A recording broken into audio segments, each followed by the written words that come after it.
marsikera, ne, odkrito reče davki, ne, tisti, ki razlaga, da jo šli davki dol, ne, ta zgodba, vsaj na makroravni, ne pije vode.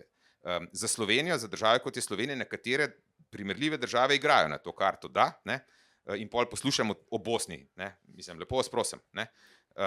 Jaz razumem, da je to problem, ne, in je treba, in se strinjam s tem, da ga Slovenija tukaj mora bistveno bolj paziti, ker kapital je pač mobilen, ne. In ti, če imaš, ne, produkt, torej, če imaš ti faktor, ki je mobilen, moraš pač seveda upoštevati, da ti stvar, če boš ti preveliko razliko naredil, se ti bo začelo odlivati, neminovno, ne. In v tem segmentu pa delamo napake, ne, ker ko gre za davke na delo, za višje plače imamo pa zelo visoke obremenitve, ne, in v tem segmentu to pa je nekaj, kar bi morali, to pa bi morala biti ena izmed teh točk, ki jih zagovarjam, da bi se morala politika dogovoriti, ker to je pa kratkoročen, tako velik izziv, da je pa treba nekaj nemudoma narediti.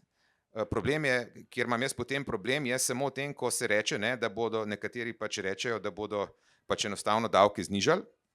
ne povejo pa, katere izdatke bodo zmanjšali, ali pa rečejo, ne, to me pa še bolj poživcira, ne, rečejo, bomo s prihranki to not prinesli, ne.